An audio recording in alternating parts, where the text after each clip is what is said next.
India airlines का जो भविष्य है वो आप समझ लीजिए बहुत ही अंधकारमय है।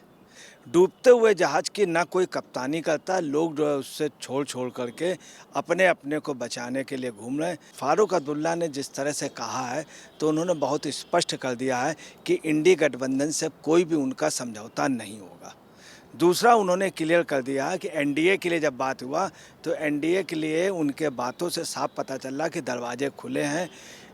चुनाव बाद तो एनडीए में वो निश्चित तौर पे शामिल होंगे, चुनाव के पहले भी शामिल हो सकते हैं। तो फारूक अब्दुल्ला ने देख लिया कि कश्मीर में इनकी कोई संभावना नहीं, कहीं नहीं है और वहाँ पे गठबंधन बिल्कुल टूट गया, तो उन्होंने एक इशारा दिया है कि ये तो एक बहुत बड़ी ताज्जुब की बात है। इसीलिए और उनसे जब पूछा गया क्या आप इंडी गठबंधन शामिल होंगे तो उन्होंने कहा बिल्कुल नहीं, कतई नहीं।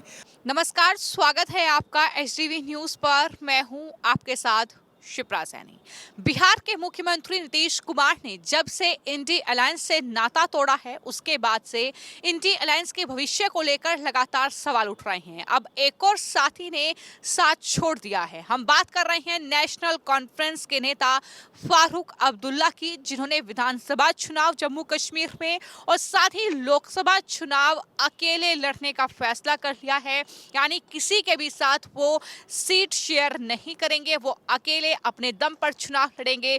और साथ ही उन्होंने एनडीए में जाने के सवाल को लेकर भी चुप्पी साध ली है। इस पूरे मामले पर विस्तार से बातचीत करेंगे। वरिष्ठ पत्रकार अजय जी मेरे साथ हैं।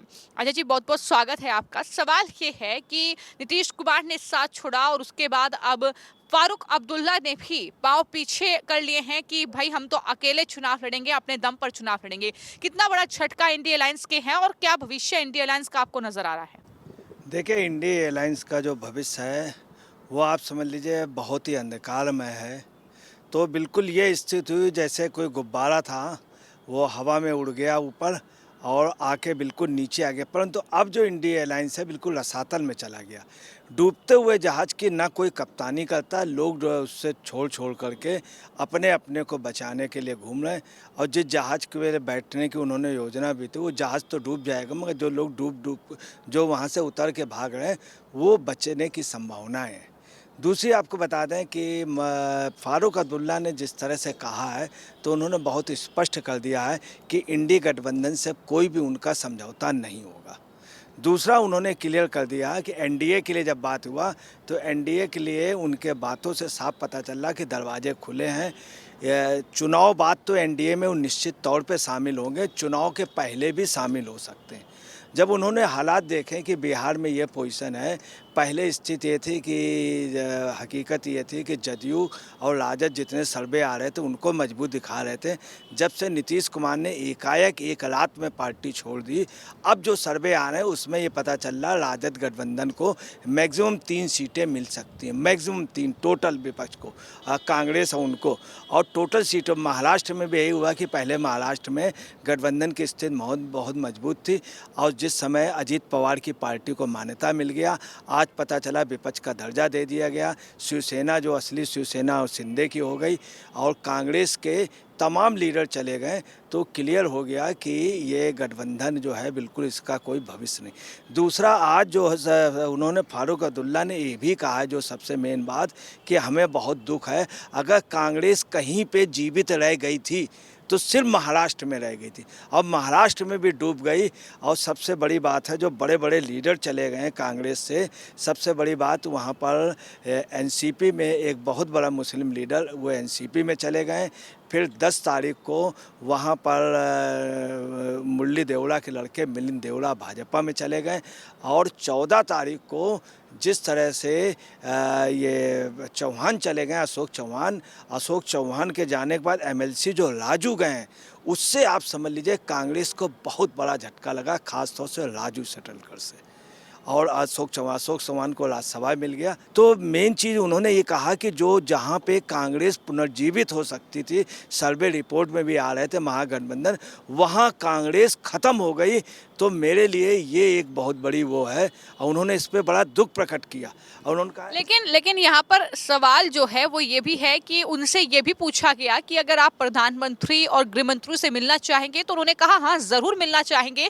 यानी उनका जो कहीं ना कहीं एक तरफ इंडिया अलायंस से उन्होंने नाता तोड़ लिया है एक तरीके से देखा जाए तो, लेकिन वहीं एनडीए की तरफ झुकाव बढ़ रहा है। तो क्या आने वाले वक्त में एक बड़ा उलटफेर जो है वो देखने को मिल सकता है कश्मीर में? क्योंकि कश्मीर की अगर बात की जाए तो आर्टिकल 73 के बाद अब वहां पर विधानसभा चुनाव कराने की तैयारी है, और उन चुनावों को लेकर कहीं ना कहीं इन जो राजनीतिक दल है, वहां के क्षेत्रीय राजनीतिक दल है, उनका भविष्य अंधकार में है। तो ऐसे में क्या अपना रास्ता जो है वो फारूक अब्दुल्ला ढूंढ रहे हैं? देखिए, फ़ारूक अब्दुल्ला के मजबूरी थी कि फ़ारूक अब्दुल्ला का बिल्कुल वो हो जाता, वो देख रहे थे। दूसरा उन्होंने क्या देखा, क्या उन्होंने कहा दोनों राज्य मतलब लद्दाख को भी जोड़ करके बोला, जम्मू कश्मीर और लद्दाख जो पहले एक में था, बोले दोनों राज्य में हम अपने अलग लड़ाई करने। उसकी वजह यह है कि हकीकत ये कश्मीर की जो 6 लोकसभा सीटें हैं, 6 में 3 बीजेपी जीतती है, और जो 3 सीटें बची उसमें मुफ्ती जो हैं, मुफ्ती कांग्रेस के गठबंधन के लिए पहले मना कर चुकी, वो अपना लड़ाएंगी। दूसरा जो गुट वहाँ पे जो प्रभावशाली है वो है गुलाम नबी आज़ाद का। गुलाम नबी आज़ाद कांग्रेस से किसी सूरत में इंडी गठबंधन के ना मीटिंग में जाते हैं, उनके ज़बरदस्त विरोध में गुलाम नबी आज़ाद उनके ज़बरदस्त विरोध। दूसरा फ़ारूक अब्दुल्ला ने जिस समय ये प्रेस को ये बोला है प्रेस को, उस समय उनके साथ कपिल सिब्बल थे।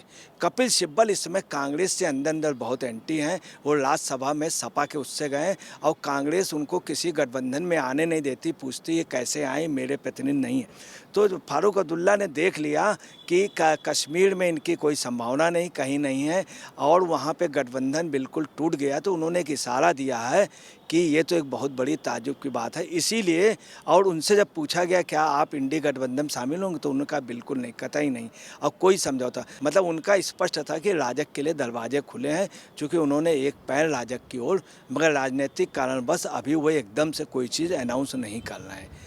दूसरी आपको बात बता दें, है क्या कि ये ऐसा क्यों, फारूक अब्दुल्ला जैसे व्यक्ति जो संस्थापक रहा हो, जितनी भी मीटिंगें हुई उसमें फारूक अब्दुल्ला सबको एक करने पे रहे।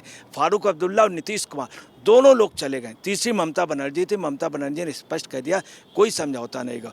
उससे भी ज़्यादा स्थिति ये हुई कि आज बंगाल में उनकी जो इसकी टीएमसी की जो मेन लीडर थी, जिन्होंने मतलब प्रचार किया था, वहाँ की पब्लिक में बड़ा अच्छा, जो राजनीतिक नहीं थी मगर पब्लिक में बहुत अच्छा आधार था, मिमी चक्रवर्ती ने, उन्होंने इस्तीफ़ा दे दिया और ये भी कह दिया कि अब हम जो राजनीति मतलब चुनाव, तो उनकी टीएमसी के कार्यप्रणाली से उनको अच्छा नहीं लग रहा था।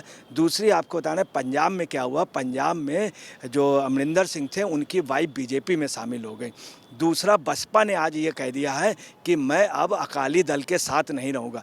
अब क्या हुआ, बसपा के न रहने से क्या है, अकाली दल और भाजपा का गठबंधन निश्चित हो गया। उधर अमरिंदर सिंह का हो गया, सिद्धू भी जो हैं वो बीजेपी में जा रहे हैं। कुल मिला के बीजेपी स्ट्रांग हो रही है वहाँ पे, और अगर बसपा ने अपने कैंडिडेट लड़ा दिए तो आप पार्टी वहाँ पर, आप और कांग्रेस बिल्कुल निश्चित तौर पे नेस्त नाबूद हो जाएगी। इसके अलावा आपको बताना है कि कई जगह ऐसे जो अभी जो आउटपुट आए हैं ये सब इन्होंने देख करके कि अब क्या होगा। जैसे आपको बताना है कि वहाँ केरल पे और तमिलनाडु में 39 एमएलए और सांसद पूर्व जो हैं वो भाजपा में शामिल हो गए। अभी 2-3 दिन बाद फिर केरल और तमिलनाडु के लगभग 50 लीडर भूतपूर्व एमएलए वगैरह शामिल हो रहे हैं। केरल में 3 बड़े लीडर भाजपा में शामिल हो रहे हैं। चिदम्बरम ने भी इस बात को स्वीकार किया, मोदी की कुछ जगह उन्होंने बड़ाई की। तो जो स्थितियां लग रही हैं उससे ऐसा लग रहा है कि पूरे देश में जिस तरह से, अच्छा कर्ण सिंह ने भी कश्मीर में भाजपा को समर्थन के लिए कह दिया, राम मंदिर के लिए। तो देख रहे हैं कि पूरे कश्मीर से अगर कांग्रेस ख़त्म हो रही है, कोई विश्वास नहीं भाजपा वहाँ पे, तो इसका मतलब ये है कि गुलाम नबी ने कहा कि ये 400 सीट जो कह रहे हैं अगर पार कर जाते हैं तो ये कांग्रेस के लिए कमज़ोर है, चूँकि कांग्रेस का नेतृत्व कमज़ोर है, अहंकारी है। पूरे देश में, हिमाचल में वीरभद्र की पत्नी और उनका लड़के, सब जगह ये पोजीशन है कि कांग्रेस का जो इंडी गठबंधन था शायद वो आसमां से ज़मीन में नहीं गिरा, वो रसातल में चला गया। तो आपने सुना वरिष्ठ पत्रकार अजय जी को इस पूरे मामले को लेकर। उनका कहना है कि देश में जो माहौल बन रहा है, जिस तरीके से नीतीश कुमार पहले ही इंडी अलायंस से नाता तोड़ चुके हैं और एनडीए में शामिल हो चुके हैं, तो ऐसे में फारूक अब्दुल्ला भी अपना राजनीतिक भविष्य देख रहे हैं। तो ऐसे में उनके भी सुर बदल रहे हैं और उन्होंने ये फैसला किया है। फिलहाल आपकी इस पूरे मामले को लेकर क्या राय है, हमें कॉमेंट बॉक्स में जरूर लिखें। धन्यवाद।